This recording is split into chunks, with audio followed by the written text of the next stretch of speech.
சித்தப்பா அல்லேலூயா. நினைச்சு பாருங்க, அந்த பேதுரு மாத்திரம் இயேசுக்காக எழுப்பாம விட்டா 3000 பேருடைய நிலைமை என்ன? கர்த்தர் இன்னைக்கு சொல்றார், எஸ்தரை பார்த்து சொல்றார், நீ உனக்கு கிடைத்த மேன்மையில நீ ஜாலியா இருக்க.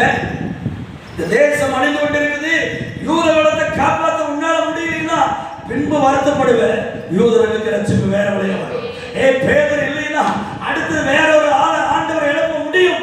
ஆனா உன் மேல வச்சிருக்கிற அபிஷேகம், உன் மேல வைத்திருக்கிற தரிசனம் என்னாவது நாளைக்கு போய் நிற்கும் போது 2 தாலந்து ஐயா, 5 தாலந்து ஐயா, 1 தாலந்து, என்ன பிரயோஜனம்? நல்லா செபிக்கிறீங்க, ஏன் செயல்படல? நல்ல வேற வசனம் வாசிக்கிறீங்க, ஏன் மற்றவனுக்கு சொல்லல அந்த வசனத்தை?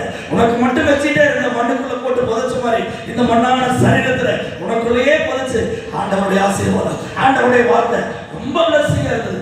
ஓகே, உங்ககிட்ட இருக்கிற பிளஸிங் எப்ப மற்றவனுக்கு போறது? ஒரு ராபாஷன் கதா கர்த்தர் எச்சரிக்கிற நேரத்தில் ஆமென். Please amen. உபவாசனாலதான் மொத்தக்காய் எஸ்தர் எச்சரித்தா, உனக்கு கிடைத்த இந்த மேன்மை யாருக்கு கிடைக்கலையே?